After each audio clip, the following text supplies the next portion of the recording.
This is the fifth in a series of 12 introductory videos about my book, Teaching in a Digital Age. I'd like to thank the Commonwealth for Learning for making these videos possible. And what we're going to do in this video is look particularly at theories of learning. Now, when we look at theories of learning, this is really the basis for virtually everything that follows. I dealt with it early on, but this is probably one of the more intellectually challenging part of my book in terms of the kind of ideas and issues that are raised. The aim of the 12 videos is to provide a brief introduction to the main themes on the book. The book is a free online book, textbook, available from that URL. It's the BC Campus website. BC Campus in British Columbia has an open textbook project, and they provided me a lot of assistance in getting the book done. And this video is particularly about theories of learning, which are covered in chapters 2, 3, and 4. Now, why is theory important? Well, teaching is about three rather different things. It's about pedagogy, about teaching methods, how people learn, but it's also about goals. We want students to learn something like understanding art or scientific, how to think scientifically, but it's also about values and beliefs as well, such as equity, that all students, if possible, should succeed, for instance, or about social conformity, that here are the rules for behaving and so on, and that's what education should teach. So how we teach is very much affected by this mix of values, if you like. Now, the reason this is important is that because technology allows us to do things differently. Just because you can do it, though, should you do it? If you don't have some kind of basis for deciding what's good and what's bad, then we could end up in getting things that are not very good for anybody. So, or not good for the majority, or what's good for just a small minority. So it's important that we have a kind of framework by which to make judgments about technology. And theory provides that kind of framework. So the theories of learning act as a guide for our use of technology in teaching. Although unfortunately, there's no, until this book anyway, there hasn't been a very, very strong link between technology and theories of learning. And I want to start off by talking about epistemology. Now, epistemology is a Greek word which basically asks the question, how do we know something is true? Now, there's lots of different answers to that question. So there are different epistemologies which influence and have caused and have led to the development of the theory of different theories of learning. The book goes into these in more detail. I just list them here, list some of them here. Objectivism, which basically states that there is a known truth out there that can be scientifically discovered.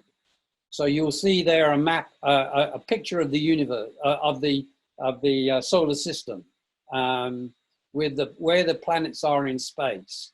And scientists will tell you that is verified by science. We know that to be true through science. Now, of course, the ancient Greeks, who may not have had all this science, might have had a different view about what the solar system was, because they had a somewhat different epistemology that drove their understanding of what was true. A very important epistemology is cognitivism. This is, or learning theory, which is actually describes how the brain works and how we think. Then there's constructivism, which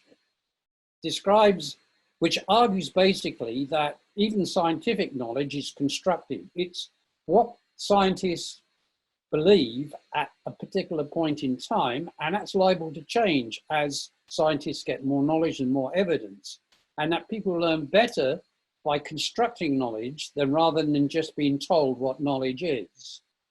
And then there's another epistemology that's come up very recently and is related to technology, and that's connectivism. That there is a way of knowing about the world that results from the connections that we make across the world, in this case, digitally.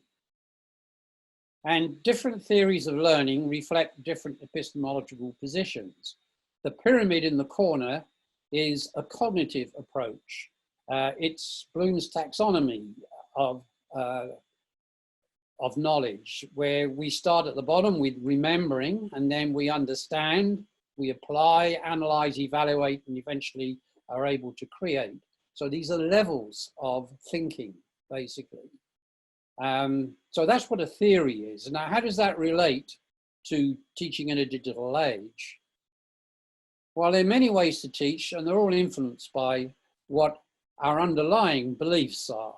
We all have an epistemology about how we think the world exists and what's true in the world. We may not be conscious of that, but it's there. And out of this comes a number of different teaching methods. Lecturing, which tends to be towards the objectivist side of bringing together facts, principles, and argument and delivering them to students. And the student's job is to understand and to learn from the lectures. Then there are seminars and tutorials, which is a more constructivist way of learning, where students learn through discussion with other students, but also with the instructor. And then there's experiential learning, learning on the job to some extent, or lab work, where you learn by doing something. And then there's apprenticeship, again, another form of experiential learning. Now, most teachers usually mix these methods. For instance, students may need to know the basic facts before they can discuss something in an intelligent way. So you might use an objectivist approach to teach them the facts, and then you might want them to have a discussion in a more constructivist way about what those facts mean, for instance. So it's not that you have to choose one method, but it's useful to know what the basis is of each of the teaching methods one uses. And historically, certain methods have been associated with certain modes of teaching. And we'll see that that's changing, but there are many online methods of teaching. You can have lecture-based teaching, which is streaming a lecture, as you'll see on the top illustration on the right. That's a lecture capture system that captures the lecture, and then it can be streamed later.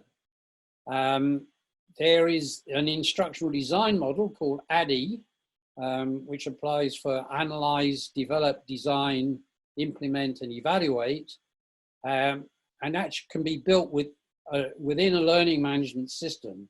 There's online collaborative learning, which is the illustration at the bottom, where you can have 3 or 4 students in groups online. They may be separately located, but in the same group, because it's an online discussion. And those groups can all be linked to an instructor. And that's a form of collaborative learning, very constructivist in approach rather than objectivist. And then there are other methods like competency-based learning, where students learn competencies. There's communities of practice, agile design, and open pedagogy. These are all discussed in the book. Now, where does that relate to objectivity, to epistemology? Well, I see this as a kind of inverted pyramid. At the top is objectivism, where is the epistemologies that drive the learning theories, and then the learning theories, you can locate the teaching methods within different kinds of learning theories. There's not really direct cause and effect here between the different layers. This is a very nebulous and not well classified way of thinking about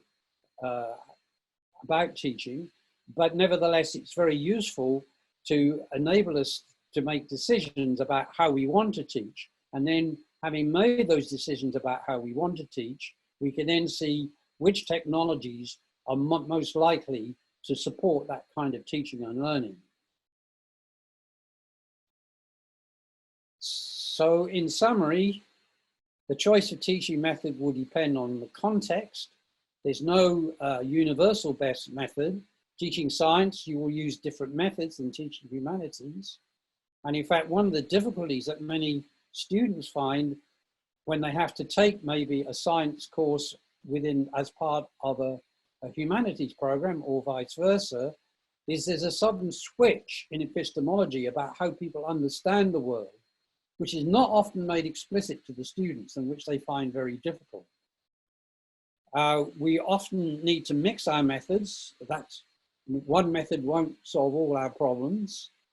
I think, though, it's very important to be aware of your preferential epistemological position, whether you prefer a more constructivist or a more objectivist approach, for instance.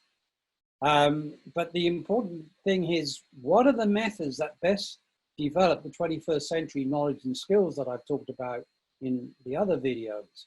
And in chapter 4, I think it is, at the end, I've looked at these different models and given them a kind of rating. And I've rated them particularly in terms of whether they deliver 20th century learning, of what I would call an industrial model of teaching, or a 21st century learning, more based on skills rather than content. And also in terms of what level of academic quality they lead to. And that's a personal construction, but I'm suggesting that this is a method for you to think about teaching, enabled you to clarify your thoughts on teaching and how you want to teach. Because what online learning does, it really opens up the possibilities for teaching in different ways. But you need some kind of framework in which to make decisions about teaching in that situation. So in conclusion, theories help drive decision-making about what teaching methods to use. Teaching methods relate to what kind of knowledge and skills need to be taught. Teaching methods, though, are not related to the use of particular technologies. You can use a constructivist method in class, like seminars, or you can use them online, like online collaborative learning. You can have lectures online, or you can have lectures in a face-to-face situation. So the methods are not so much related to the technology, but to the kind of knowledge and skills to be taught. But you have to then relate the use of the technology to your teaching theories, teaching methods that you want. And in every case, the quality does not depend necessarily on what particular method you use, but how well you use that method. So you can use constructivist learning very badly, where you just ask students to discuss whatever they want without any kind of framework.